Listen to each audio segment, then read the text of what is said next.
الحمد لله كفى والصلاة والسلام على من اصطفى أما بعد أعوذ بالله من الشيطان الرجيم بسم الله الرحمن الرحيم وعاشروهن بالمعروف صدق الله مولانا العظيم.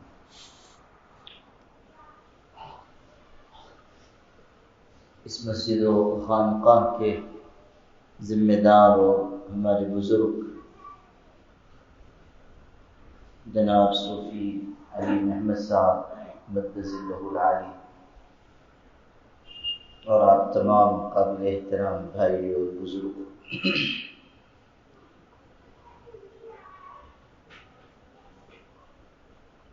انسان کی زندگی جس مرحلے سے بھی گزرے، اللہ تعالیٰ کے دین کی رہنمائی اس کے لیے موجود ہے۔ ماں کی گود سے لے کر قبر کے آغوش تک زندگی کے جتنے مرحلے ہو سکتے ہیں، اللہ نے وہ خوبصورت دین ہمیں دیا ہے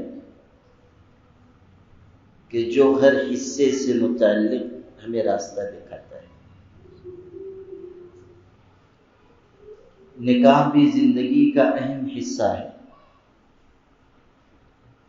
ایک انسان انفرادی زندگی گزارتا ہوتا ہے، پھر نکاح کر کے وہ اجتماعی زندگی میں قدم رکھتا ہے۔ یہاں سے خاندان کی بنیاد پڑتی ہے۔ ظاہر ہے کہ یہ بہت ہی اہم حصہ ہے زندگی کا۔ اللہ تعالیٰ کے دین میں اس کی بھی کامل رہنمائی موجود ہے۔ اس رہنمائی کو جاننا اور اس کے مطابق عمل کرنا ہر صاحب ایمان کی ذمہ داری ہے۔ عام طریقے پر آج کل ہمارے شہر میں نکاح ہو رہے ہیں۔ شہر بھی ہمارا بہت پھیل گیا ہے، ماشاءاللہ خوب آبادی ہو گئی۔ اسی اعتبار سے نکاح بھی خوب ہوتے ہیں، اور یہ اللہ کا فضل ہے کہ پہلے کے مقابلے میں اب ہمارے یہاں نکاح میں رسم و رواج کم ہوتے ہیں۔ عام طور پر سادگی کے ساتھ نکاح کرنے کی بنیاد ہمارے یہاں پڑ چکی ہے۔ علماء نے، ہمارے بڑوں اور بزرگوں نے بڑی محنت کی ہے۔ آہستہ آہستہ لوگوں میں تبدیلی آئی ہے۔ پہلے بہت سے نکاح مسجد سے باہر ہوتے تھے، اب الحمدللہ مسجد میں ہونے لگے۔ پہلے یہ ہوتا تھا کہ جب نکاح ہو اور مہر کی باری آئے تو لوگ کہتے تھے بعد میں دیں گے، ادھار دیں گے۔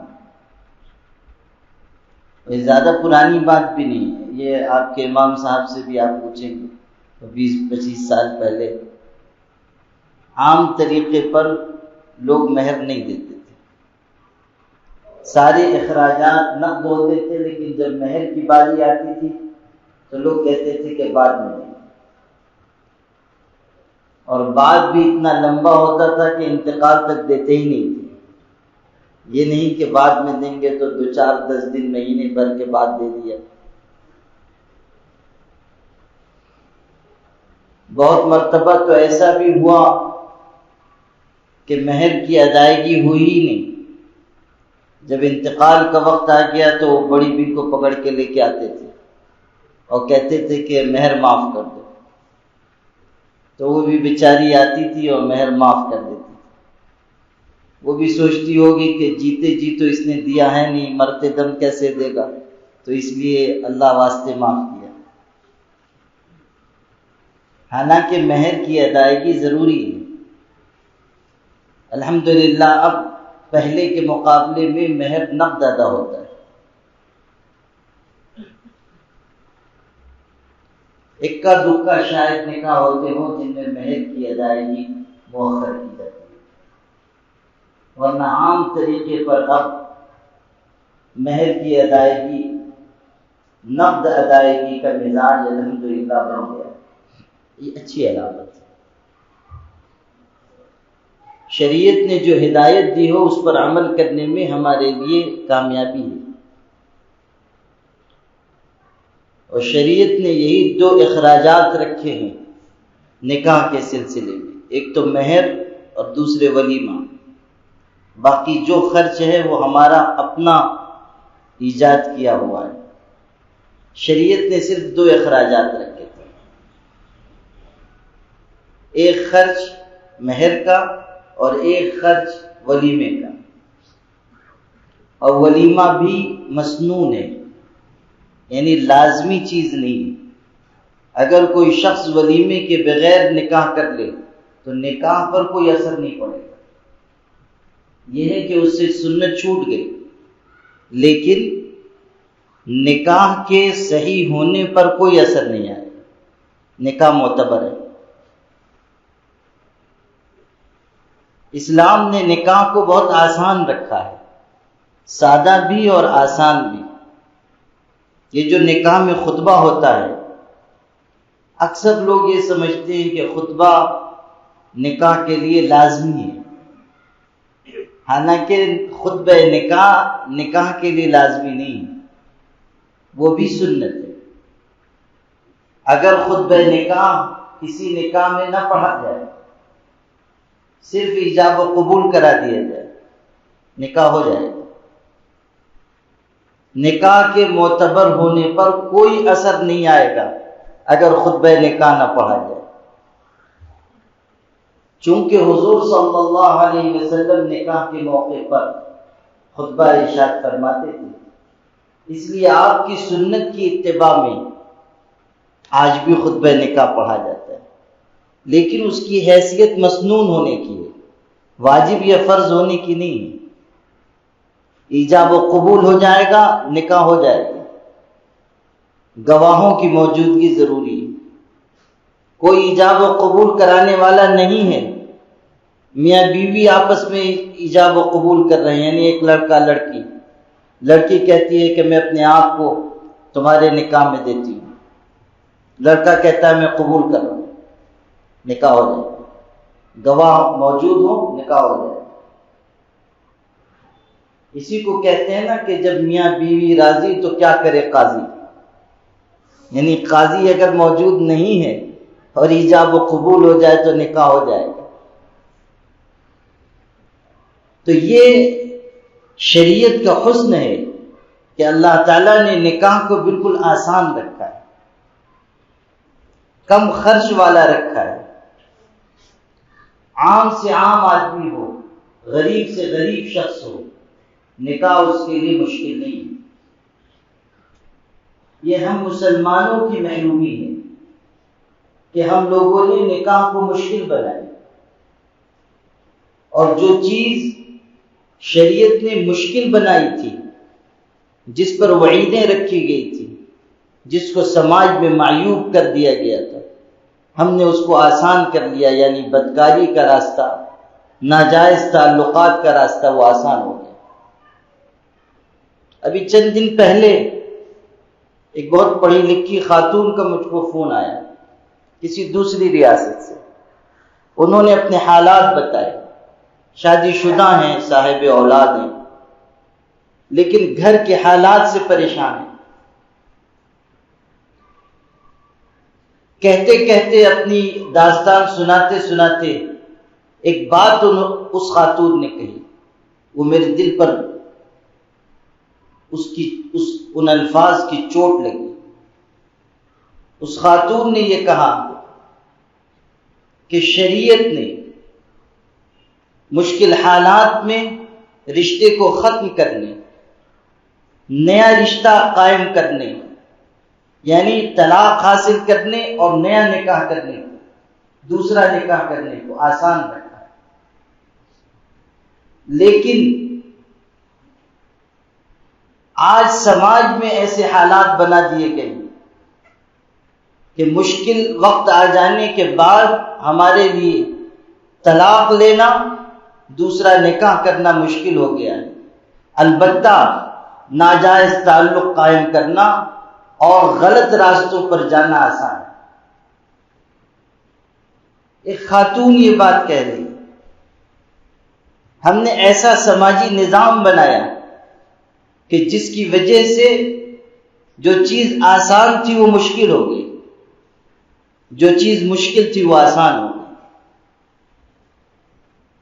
شریعت نے وہ تمام راستے بند کیے تھے جہاں سے بے حیائی داخل ہو، جہاں سے بدکاری کے دروازے کھلے،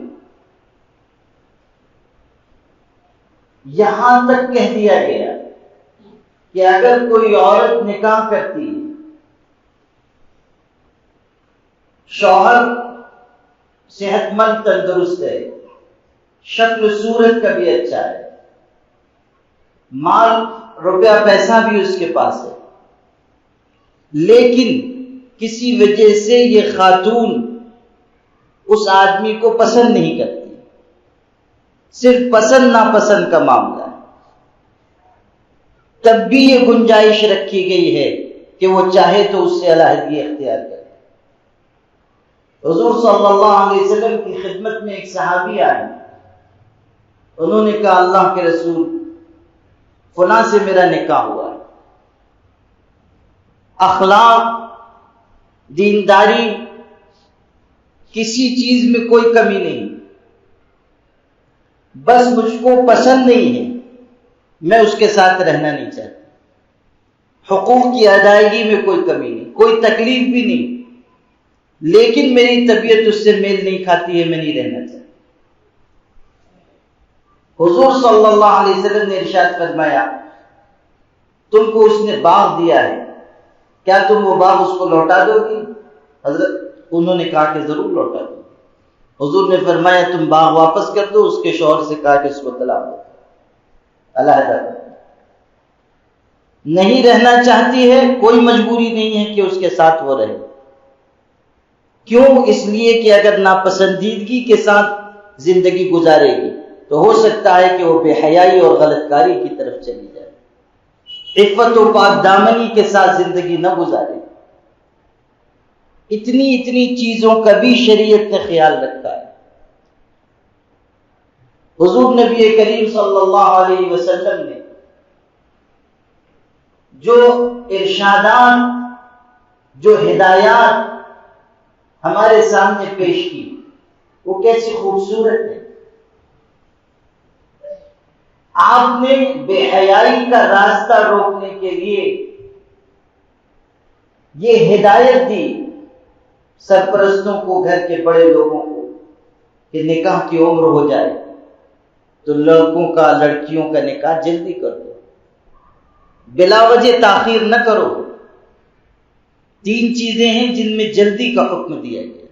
حضرت علی رضی اللہ تعالیٰ عنہ سے حضور نے فرمایا جماعت کا وقت ہو جائے نماز قائم کرنے میں جلدی کرو، کسی کا انتقال ہو جائے تدفین میں جلدی کرو۔ یہ ہوتا ہے نا کہ وہ فلاں آ رہے ہیں، دہلی سے چلے آ رہے ہیں، جب وہ آئیں گے تب تدفین ہوگی، وہ فلاں رشتہ دار آ رہے ہیں، جب وہ پہنچ جائیں گے تب جنازہ اٹھایا جائے گا۔ قریب کے فاصلے سے کوئی آ رہا ہے، بہت قریبی رشتہ دار ہے، ٹھیک ہے تھوڑی دیر انتظار کر لیجیے، لیکن یہ مناسب نہیں ہے کہ آپ 10 گھنٹے 12 گھنٹے میت کو روک کر رکھیں صرف کسی کے انتظار کے لیے۔ وہ دنیا سے رخصت ہو گیا، اب اس کو اس کی آخری منزل پر پہنچا دیجیے۔ جب دنیا سے انسان چلا جائے تدفین میں جلدی کی جائے۔ تیسری چیز ارشاد فرمائی کہ جب جوڑ کا رشتہ مل جائے تو نکاح میں جلدی کی جائے، دیر نہیں کرنی چاہیے۔ یہ جو ہمارے سماج اور معاشرے میں ایک مزاج ہو گیا ہے کہ 25 سال 26 27 سال کے لڑکے ہو جا رہے ہیں، لڑکیاں ہو جا رہی ہیں، تب چل رہے ہیں رشتہ تلاش کرنے، یہ تو انتہائی نازیبا بات ہے، انتہائی نامناسب بات ہے۔ حدیث میں یہاں تک ارشاد ہوا کہ اگر نکاح میں دیر کی جائے بلا وجہ تاخیر کی جائے اور پھر اولاد کسی گناہ میں مبتلا ہو جائے تو اس کو تو وبال ہوگا، ماں باپ پر بھی وبال ہوگا، ماں باپ بھی اس گناہ میں شریک سمجھے جائیں گے، اس لیے کہ انہوں نے نکاح میں دیر کی۔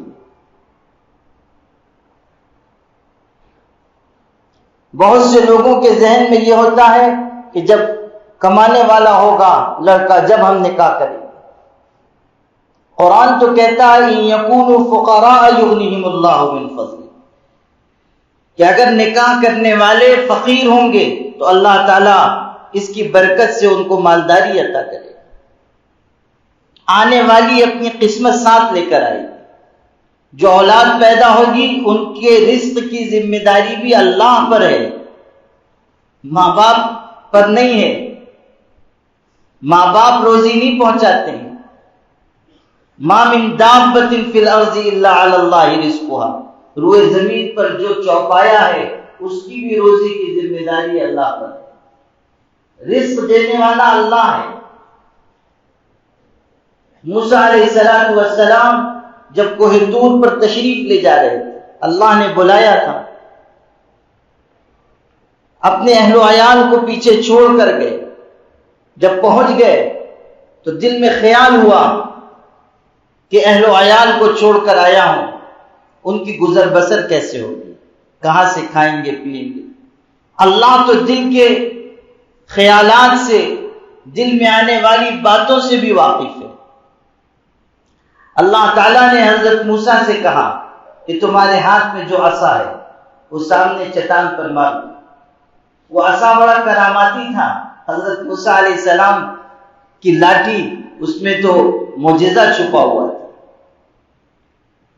قرآن مجید میں بیان ہوا کہ وہی عصا انہوں نے پتھر پر مارا تھا تو 12 چشمے پھوٹ پڑے تھے، وہی عصا سمندر پر مارا تو اس میں 12 خشکی کے راستے پیدا ہو گئے۔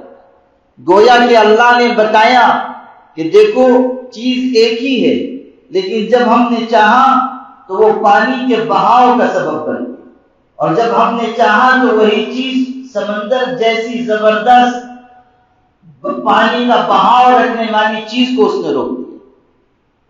جب انہوں نے سمندر پر اپنا عصا مارا تھا تو ایک راستہ نہیں پھوٹا تھا، 12 راستے پھوٹے تھے، چونکہ بنی اسرائیل کے 12 قبیلے تھے، 12 خاندان تھے، ہر خاندان کے لیے ایک ایک راستہ بنا۔ تو ایک طرف وہی عصا انہوں نے پتھر پر مارا تو اس سے 12 چشمے پھوٹ پڑے، اور چشمے بھی کس طرح پھوٹ پڑے کہ کئی لاکھ کی تعداد تھی بنی اسرائیل کی، وہ سب اس سے پانی پی لیتے تھے، اور چوکور پتھر تھا۔ جب ضرورت پوری ہو جاتی تھی تو اس کو سواری پر رکھ دیا جاتا تھا، پانی نکلنا بند ہو جاتا تھا۔ وہ پتھر لے کر وہ سفر کرتے تھے، پھر کہیں اترے، پانی کی ضرورت ہوئی، موسیٰ علیہ السلام پھر اس پر اپنا عصا مارتے تھے، پانی پھر جاری ہو جاتا تھا۔ تفسیروں میں یہ بات بھی ملتی ہے کہ موسیٰ علیہ السلام جب چلتے تھے، اندھیری جگہوں سے گزرتے تھے تو وہ لاٹھی، ان کا عصا روشن ہو جاتا، اس کی روشنی میں وہ آگے بڑھا کرتے۔ کوئی دشمن ان پر حملہ کرتا تھا تو وہ لاٹھی مقابلہ کرتے، وہی لاٹھی تھی کہ زمین پہ ڈال دیتے تھے تو اژدہا بن جاتے۔ اللہ نے بتایا کہ جب ہم چاہیں تو کسی بھی چیز میں ایسی تاثیر پیدا کر سکتے ہیں کہ دنیا کے لوگوں کی عقل حیران ہو جائے۔ جادوگر جب مقابلے پر آئے تھے، ہزاروں جادوگر تھے، تفسیروں میں 70,000 جادوگر آئے تھے، بعض تفسیروں میں تو ہے کہ 1,00,000 سے زیادہ جادوگر تھے۔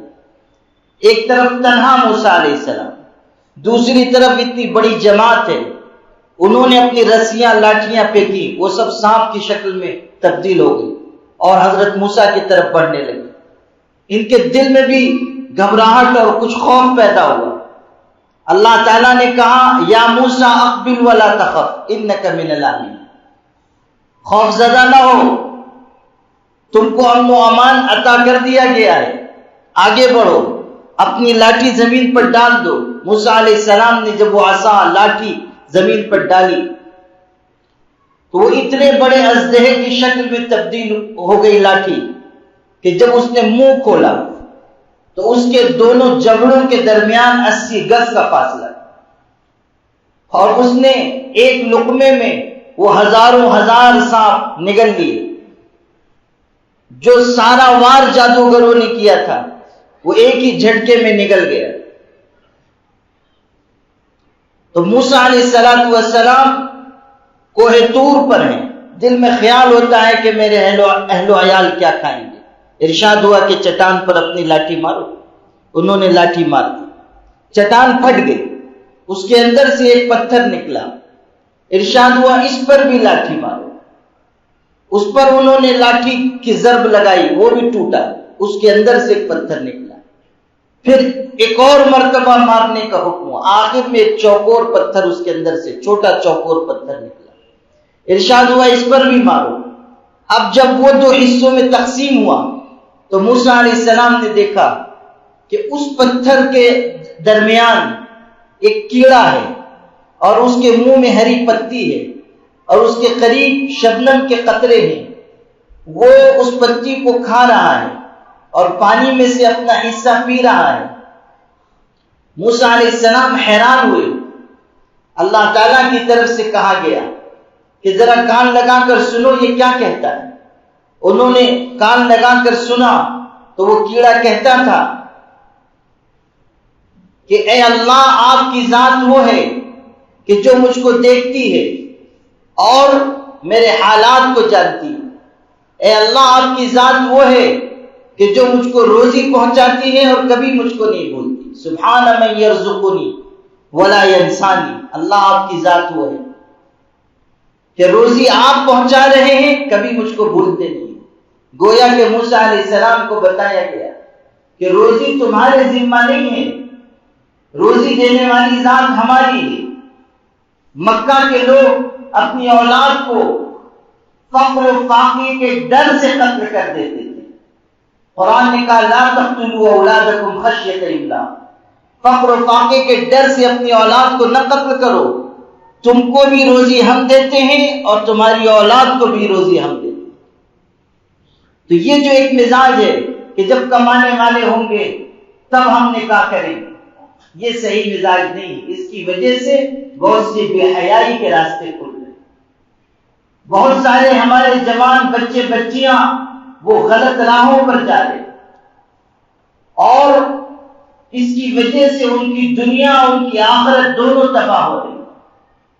ہمیں یہ بات سمجھنی چاہیے کہ ہم اپنی آل و اولاد کے سلسلے میں وہ راستہ چنیں جو اللہ کی پسند ہے، جو حضور اکرم صلی اللہ علیہ وسلم کی پسند ہے۔ وقت پر نکاح کر دیا جائے، جوڑ کا رشتہ ملے نکاح کر دیا جائے۔ اللہ تعالی نکاح کی برکت سے روزی عطا کرے گا۔ ایک صحابی تھے، حضور کی خدمت میں آئے، آ کر کہا فقیر ہوں، مفلس ہوں، تنگ دستی ہے، کچھ حل بتائیے۔ حضور نے فرمایا جاؤ نکاح کر لو۔ تنگ دستی کی شکایت کی تھی، حضور فرما رہے ہیں نکاح کر لو۔ انہوں نے یہ نہیں کہا کہ حضرت تنگ دستی نکاح سے کیسے ختم ہو، اس لیے کہ وہ ہمارے آپ کی طرح کے مسلمان نہیں تھے جو ہر چیز کو اپنی عقل کی کسوٹی پہ پرکھے۔ آج تو کوئی بات کہیے تو مسلمان اس پر 10 طرح کا سوال کرتا ہے کہ آپ یہ حد بتا رہے ہیں تو اس میں ایسا تو اس میں ویسا۔ آئے ہیں ہم سے پوچھنے کے لیے، اور ہم کوئی بات کہیں گے تو اس پر ان کو اشکال ہوتا ہے، بھئی جب آپ خود ہی شیخ الاسلام ابن تیمیہ ہیں تو ہمارے پاس کیا کرنے آئے؟ جب آپ کو ویسے ہی سمجھتا ہے، اور اپنا شہر تو ماشاءاللہ اپنا شہر ہے۔ ہم لوگ مدرسے میں پڑھ کے 10 12 15 سال پڑھ کے عالم مفتی بنتے، یہاں لوگ جو ہے 6 مہینے 8 مہینے 10 مہینے مقابلے کر کے مفتی بن جاتے، لون چلا رہے ہیں اور مفتی اعظم بنے ہوئے ہیں۔ وہ فلاں مفتی نے ایسا کہا، غلط کہا۔ ارے بھائی تم کون سے جامعہ ازہر سے پڑھ کے آئے ہو؟ تمہاری کیا تعلیم ہے؟ تم نے کون سی کتابیں پڑھی؟ تم کو کیا علم ہے؟ ہوٹل پر بیٹھ کر روزانہ 10-12 چائے پینے سے کوئی شیخ الاسلام ابن تیمیہ نہیں بن جاتا ہے۔ امام صاحب ایسا کر رہے ہیں، مؤذن صاحب ایسا کر رہے ہیں، فلانے مفتی صاحب ایسا کر رہے ہیں، یعنی ساری دنیا غلط ہے اور ہم سب سے زیادہ صحیح ہیں۔ یہ مزاج اچھا مزاج نہیں ہے۔ انسان کو چاہیے کہ وہ علم حاصل کرے پھر کوئی بات کہے۔ ایک عالم اگر کسی دوسرے عالم کے کسی عمل کے بارے میں کوئی بات کہتا ہے تو اس لیے گوارا کی جا سکتی ہے کہ اس کو علم ہے، لیکن ایک شخص جو علم سے بے بہرا ہے، جس نے کتابوں کا مطالعہ نہیں کیا، جس نے کبھی کسی مدرسے میں رہ کر تحصیل علم نہیں کی، اس کو کیا حق ہے کہ وہ یہ کہے کہ یہ بات صحیح ہے اور یہ بات غلط ہے؟ عام لوگوں کو تو یہ حکم دیا گیا کہ فَاسْأَلُوا أَهْلَ الذِّكْرِ إِن كُنتُمْ لَا تَعْلَمُونَ، تم نہیں جانتے ہو تو علم والوں سے پوچھو۔ اب ہم جانتے بھی نہیں ہیں، پوچھنا بھی نہیں چاہتے ہیں، اور اگر کوئی کچھ بتائے تو اس پر ہمارا اشکال بھی ہے کہ ایسا تو ایسا کیوں، ویسا تو ویسا کیوں۔ عقل ہم زیادہ استعمال کرنے لگے۔ حضرت تھانوی رحمت اللہ علیہ کے مواعظ میں ایک دیہات میں ایک شخص پہنچا، بڑا منطق فلسفہ پڑھا ہوا تھا، اپنے آپ کو بڑا عقل مند سمجھتا تھا۔ گیا تو اس نے دیکھا کہ کولو میں بیل جوتے گئے ہیں۔ کولو جانتے ہیں نا آپ لوگ، بیل کو لگا دیتے ہیں اور وہ گھومتے رہتے ہیں، اور اناج کے دانے بالیاں ڈال دی جاتی ہیں، وہ الگ الگ ہوتی ہیں، دانے الگ ہوتے ہیں، کچرا الگ ہوتا ہے، یا کبھی گنے کا رس نکالا جاتا ہے، کبھی کوئی اور دوسرا کام لیا جاتا ہے، اس کو کولو کہتے ہیں۔ تو کولو میں بیل جتے ہوئے تھے، وہ چل رہے تھے۔ یہ چونکہ بڑا عقل مند اپنے آپ کو سمجھتا تھا، اس نے دیکھا کہ جو بیل چل رہے ہیں ان کی گردن میں، گلے میں گھنٹی بندھی ہوئی، تو سوچنے لگا کہ یہ گھنٹی باندھنے کی کیا وجہ ہے۔ اتنے میں کسان آ گیا، اس نے پوچھا کہ یہ جو بیل کی گردن میں آپ نے گھنٹی لگا دی ہے یہ کس لیے؟ وہ کہنے لگا کہ اصل میں ہم لوگ بیل کو کولو میں لگا کے گھر میں چلے جاتے ہیں، کبھی کھیت میں چلے جاتے ہیں، تو یہ بیل جب تک چلتے رہتے ہیں گھنٹی کی آواز آتی رہتی ہے، اگر یہ رک جاتے ہیں گھنٹی کی آواز بند ہو جاتی ہے تو ہم سمجھ جاتے ہیں کہ بیل رک گیا، تو آ کر پھر اس کو چلا دیتے ہیں۔ یہ اس حکمت سے لگائی گئی۔ تو چونکہ یہ بڑا منطق فلسفہ پڑھا ہوا تھا، پتہ نہیں شاید مالیگاؤں ہی کا رہا ہوگا، تو وہ کہنے لگا کہ اچھا، کسان سے کہتا ہے کہ اچھا ایسا بھی تو ہو سکتا ہے کہ بیل چلنے کے بجائے ایک جگہ رک جائے اور وہ اپنی گردن ہلاتا رہے، گھنٹی بجتی رہے گی اور تم سمجھو گے کہ بیل چل رہا ہے۔ کسان ڈنڈا اٹھایا اور کہا کہ سیدھے طریقے سے یہاں سے چلے جاؤ، اس لیے کہ اگر تمہاری عقل میرے بیل میں چلی آئی تو بہت بڑی مشکل پیدا ہو جائے گی۔ یہ عقل مندی تم اپنے پاس رکھو، تمہاری عقل ادھر چلی آئی تو نقصان ہو جائے گا۔ تو ہم لوگ عقل استعمال کرتے ہیں، حالانکہ دین میں اتباع کا حکم دیا ہے، جو کہا جائے اس پر عمل کیا جائے۔ حضور صلی اللہ علیہ وسلم سے صحابی پوچھ رہے ہیں تنگدستی کیسے دور ہوا، آپ کہتے ہیں کہ جاؤ نکاح کر لو۔ وہ پلٹ کر یہ نہیں پوچھتے کہ تنگدستی نکاح سے کیسے دور ہوگی۔ آج کے زمانے میں کوئی پیر صاحب کہہ دیں، کوئی آئے کہ ہم تنگدست ہیں، فقیر ہیں، محتاج ہیں، کوئی حل بتائیے، دم کر دیجئے، وظیفہ دے دیجئے، تعویذ دے دیجئے، اور وہ کہہ دیں کہ جاؤ نکاح کر لو، تو وہ وہاں تو کچھ نہیں کہے گا، باہر نکل کے مریدوں سے کہے گا ان کے کہ پیر صاحب کو ذرا کہیں دکھاؤ، دماغ کا علاج کراؤ، میں کہتا ہوں کہ تنگدستی ہے، یہ کہتے ہیں نکاح۔ لیکن ان صحابی نے کوئی بات پلٹ کر پوچھی نہیں، گئے اور نکاح کیا۔ کچھ دن کے بعد آئے، انہوں نے کہا اللہ کے رسول پریشانی پہلے سے بڑھ گئی، پہلے میں اکیلا تھا، اب بیوی کا بھی خرچ ہے، دشواری بڑھی ہوئی۔ حضرت نے فرمایا جاؤ دوسرا نکاح کر۔ یہ حکیم کی دکان نہیں ہے جہاں نسخہ بدل دیا جائے گا، جو بات ہے وہ وہیں رہے گی، زمین و آسمان بدل جائیں گے مگر پیغمبر کی بات نہیں بدلے۔ قرآن نے جو کہہ دیا اور حضور اکرم صلی اللہ علیہ وسلم نے جو فرما دیا وہ پتھر کی لکیر ہے. جو حل بتا دیا گیا اسی میں انسان کے لیے کامیابی ہے. ایک شخص کو دست آ رہے تھے, آیا حضور سے عرض کیا, اس کے بھائی کو دست آ رہے تھے, آ کر کہا, حضور نے فرمایا جاؤ شہد استعمال کرو. شہد کے استعمال کا حکم دیا, حالانکہ شہد کی تاثیر گرم ہوتی. دست آ رہے تھے, کہا شہد استعمال کرو, اس لیے کہ شہد میں شفا کی بات قرآن میں آئی. انہوں نے جا کر استعمال کروایا, تکلیف بڑھ گئی, آ کر کہا, حضور نے فرمایا اور استعمال کرو. بات اپنی تبدیل نہیں کی. اگر آپ حکیم اور طبیب ہوتے تو نسخہ بدل دیتے, لیکن آپ پیغمبر تھے, آپ صلی اللہ علیہ وسلم شارع تھے, آپ نے کوئی تبدیلی نہیں کی, کہا دوبارہ استعمال کرو. دوبارہ گئے, استعمال کرایا, تکلیف بڑھ گئی, پھر آ کر کہا, آپ نے فرمایا تیسری دفعہ استعمال کرو. جب تیسری دفعہ استعمال کرایا گیا تکلیف ختم ہو گئی. آ کر انہوں نے کہا, حضور نے فرمایا اللہ کی بات سچی ہے, تیرے بھائی کا پیٹ جھوٹا ہے. یعنی جو قرآن میں کہہ دیا گیا کہ فیہ شفاء للناس, کہ اس میں لوگوں کے لیے شفا ہے, وہ بات نہیں بدلے گی. شہد میں شفا ہے یہ اللہ کہہ رہا ہے. اس کا مطلب یہ نہیں ہے کہ کسی کو دست آنے لگے تو آپ اس کو شہد استعمال کرانے لگے. حضور صلی اللہ علیہ وسلم نے جو بات ارشاد فرمائی وہ آپ نے تدبیر کے طور پر ارشاد فرمائی, اور اس یقین کے ساتھ کہ جس چیز کو قرآن نے شفا کہا ہے اس کے ذریعے سے شفا ملے گی.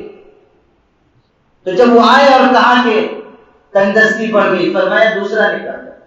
وہ گئے, کچھ دن کے بعد آئے, کہا تکلیف اور بڑھ گئی, اس لیے کہ پہلے تو ایک بیوی تھی, اب 2 بیویاں, اور دونوں ایک طرف سے یہ خرچ مانگتی ہے, دوسری طرف سے وہ خرچ مانگتی ہے.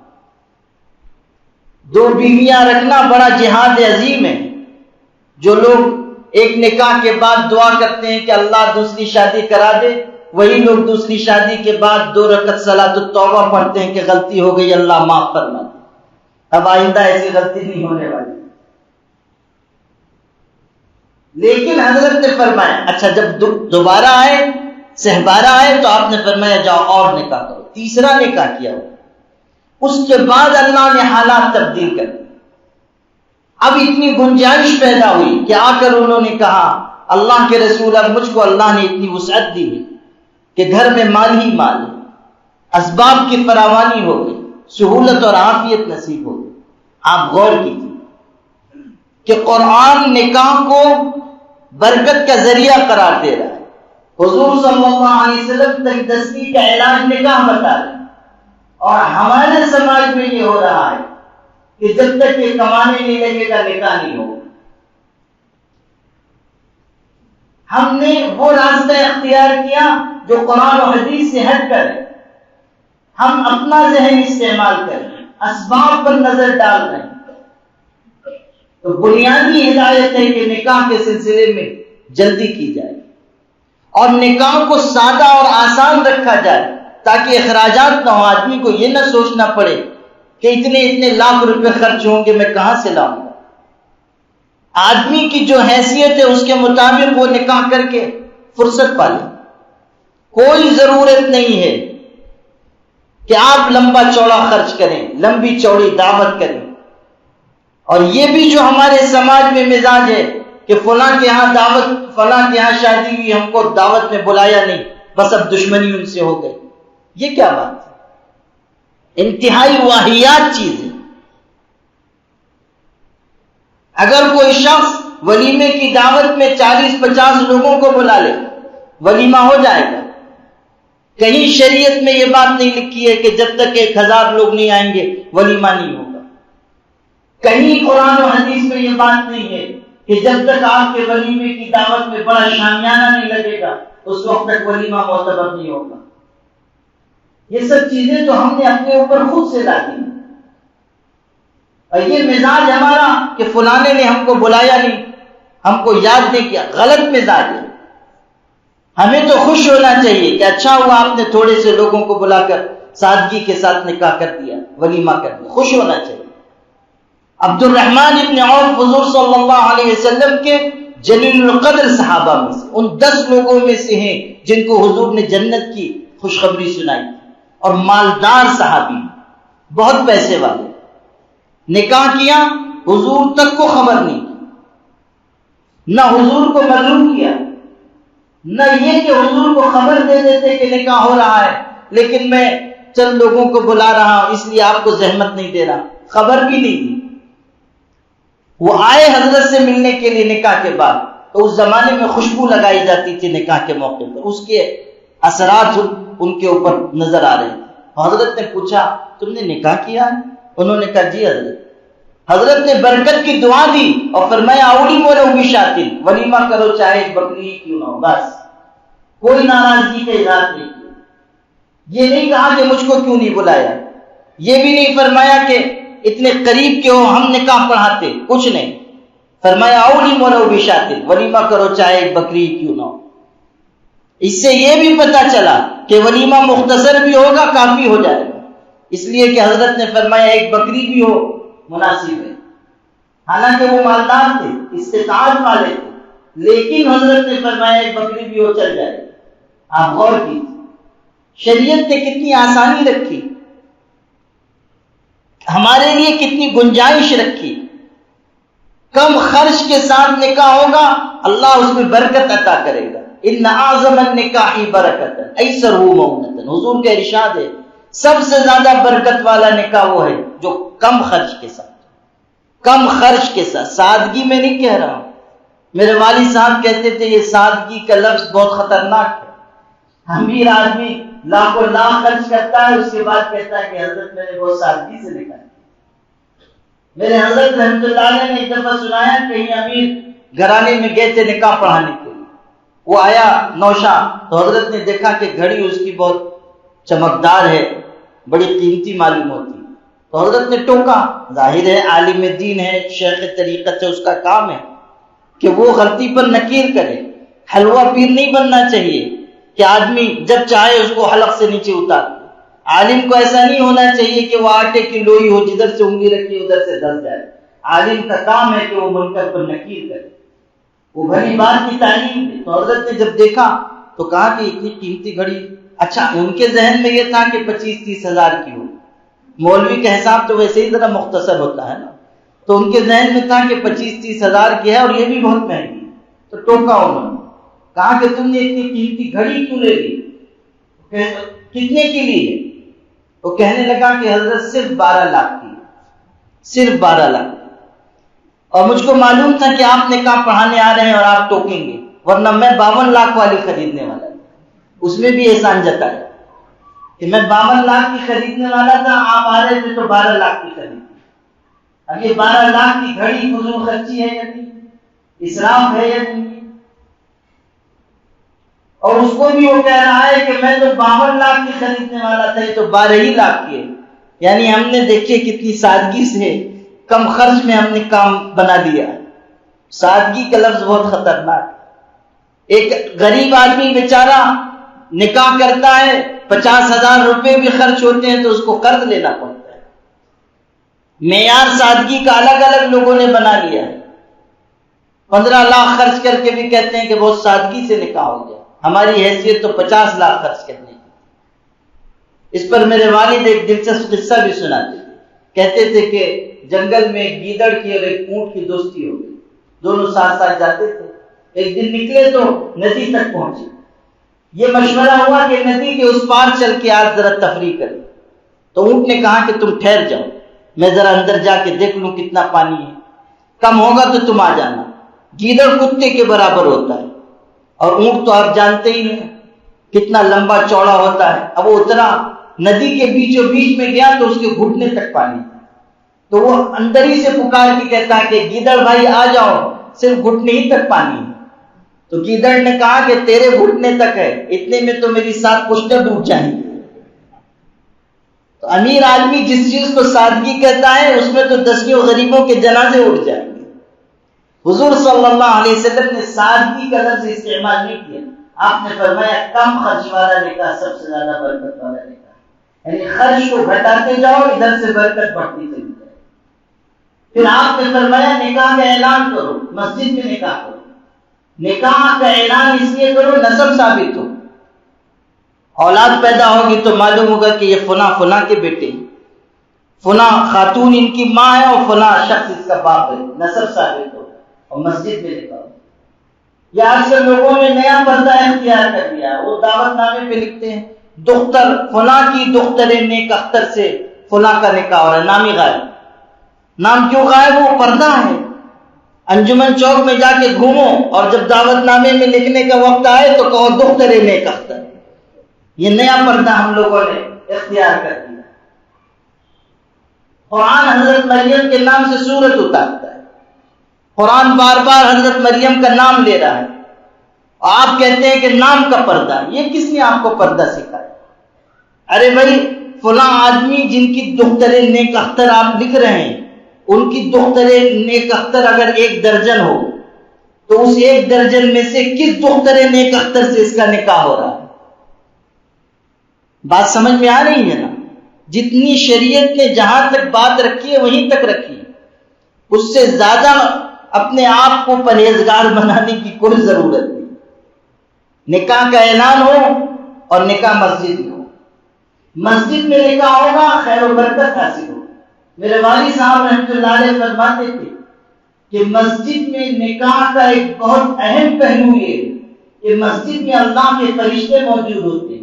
جب نکاح ہوگا اور دعا ہوگی تو ان دعاؤں پر آمین کہنے والے اللہ کے فرشتے ہوں، ان کی آمین کی برکت سے دعائیں قبول ہوں، ان کی زندگی خوشگوار ہوگی۔